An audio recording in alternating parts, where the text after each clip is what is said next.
Welcome back guys to another video, and as apologies I haven't uploaded one in a little while. Been very busy with work lately and just hasn't had the time to go through and do all the editing that is needed. But today we are going to be looking at this Fight or Flight with EVE Online. Now you may see this on your browser, on your launcher, apologies. Once you open the game, you'll see it on the launcher, Fight or Flight. Now, if you click that and have a look through, you may well by now have had a look through and got your head around what's going on. But I've been away for a little bit, so I'm just going to get on and do this one for you and just basically give it a rundown on how it applies to yourself. So Fight or Flight, as you can see, rewards, challenges and changes. So even quadrants, what they're going to be doing is looking at the different events. They're going to be offering out different new events that'll be themed around a certain part of the lore and certain part of the game and so on and so forth. As it says here, multiple release events, offers and more within the given theme of that period of time. So what we have seen is quite a big one here. We've seen Warhead upgrades where they've released a patch which we'll go over in a second on where this applies. Now, it has upgraded heavy missiles back to not their former glory, so I'm not sure if you're going to see the old school big Drake fleet coming out again, but as it says here, increase the damage dealt by heavy missiles in New Eden. The 5% increase to damage dealt by heavy missiles will encourage people to start using them in PvP, because heavy missiles have always been a PvE sort of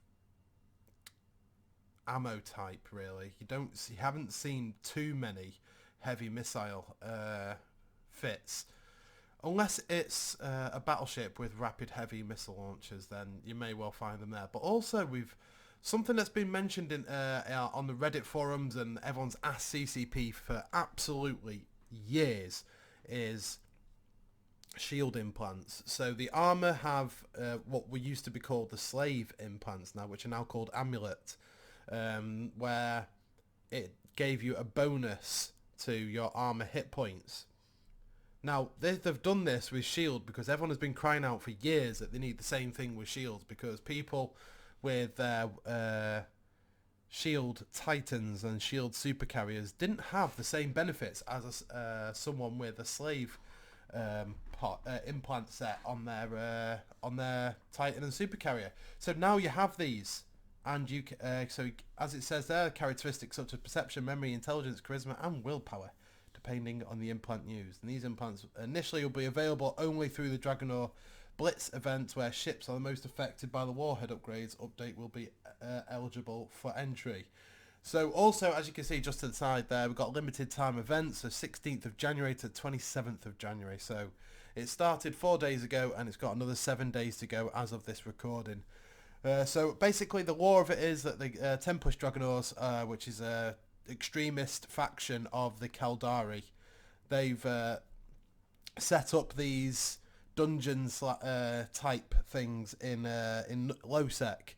As it says there, Caldari outcasts in low-sec sites in specific type ship types and earn the new high and mid-grade Nirvana implant blueprint copies. So these are going to be the first first shield implants you're going to see on the market is from this event and this event only. After that, they may well start seeding them into the loyalty point stores as per the other ones. But also with this Dragonor Blitz dungeon, it says, as mentioned before, only certain ship types will be allowed entry to the Dragonor Blitz sites. This will include ships with bonuses to heavy missiles and recently rebalanced Caldari craft that were most affected by the Warhead upgrade. So what that's basically saying is ships that, I don't know why there's a picture of a Nightmare on there or whatever, Nightmare on there, because from what they're saying, it doesn't look like you're going to be able to take a Nightmare in. So what it looks like is things that use heavy missiles, so your Tengus, your Drakes, your Cerberus, your Caracals, those sound like the ones that you're going to be able to take into there and do those sights. There are different tiers of sights, so, some you might be able to get a certain sights, you'll get the mid-grade, some sights you'll get the high-grade, because it does say there are different types of sights there, which can be pretty exciting. I can imagine Lowsec has got quite popular over the last 4 days. I bet there's been a lot more PvP content going on, but also a lot more people taking that extra little risk to go into Lowsec to try and get these very high-end, very expensive shield implants. They are, because they are going to be very expensive to start with. Until people start farming the loyalty point stores for them, they will be quite expensive. Now, what we're also going to do now is flip over to the patch notes for this, so we can have a quick flick through, give you some idea of where these bonuses apply. So as you can see, they've got a nice little model there of the heavy missile launcher. So patch notes for January 2020 release. So they go through, I'm not going to go through absolutely every single one for you because it would be here all night. So they've done a lot of fixes, a lot of patches, and patched things up and made it look nice and slick. So the balance in the heavy missile damage buff, 5% damage to explosion velocity of all heavy missiles. So that means that explosion velocity is, they will be able to hit smaller targets as well. They'll apply best to the big targets, but they will apply 5% better to the smaller targets than what they couldn't before. Replant Siren Fighters micro warp drive with Siren afterburners. That's good because you used to be able to get a super carrier or a carrier even with Sirens with a micro warp drive that could keep up with interceptors, and it was a little bit broken. So now they have introduced afterburners. You're not going to get a single multi-tool ship that can take down a whole gang.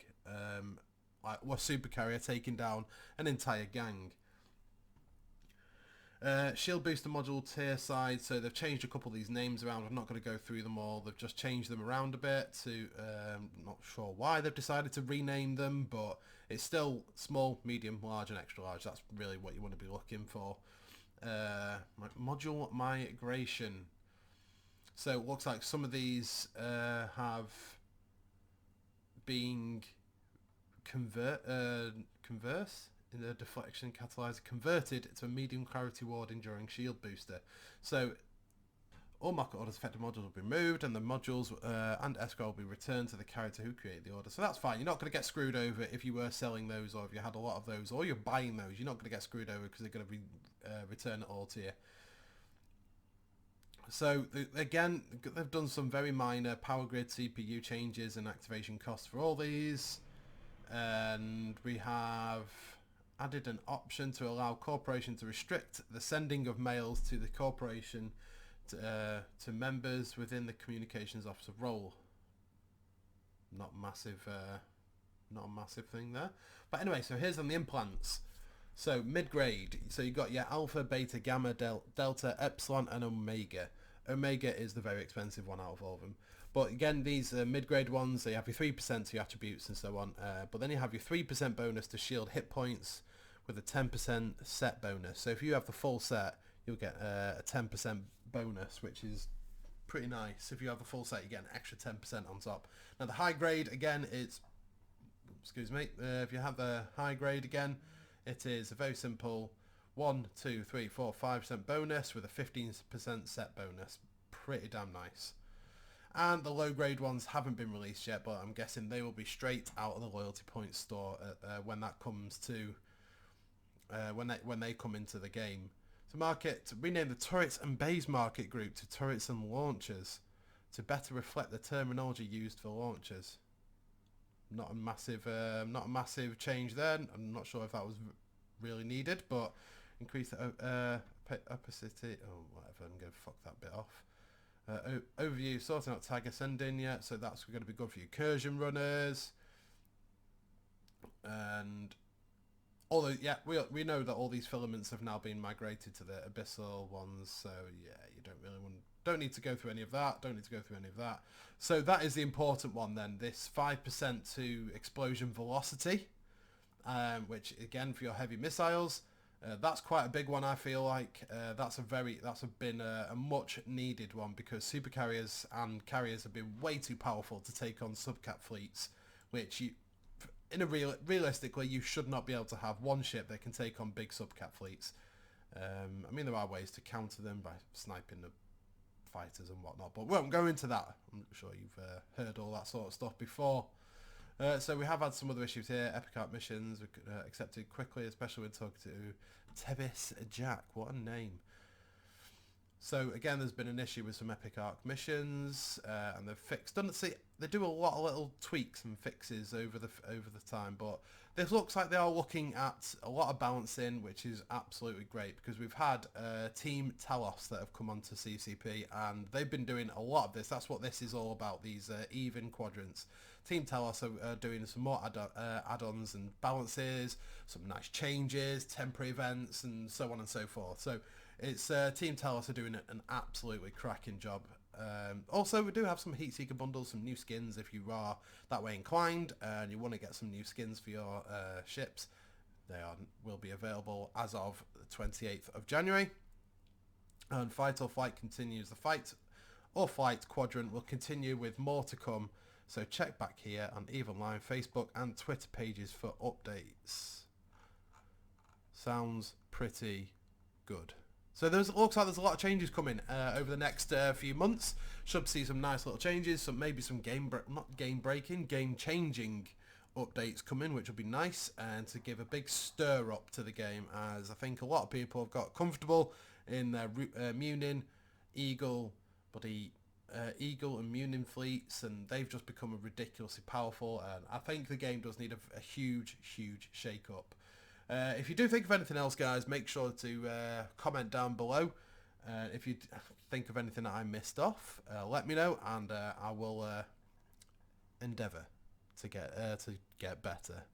But if you did like this video, guys, make sure you hit that subscribe button and hit the like button as well, guys.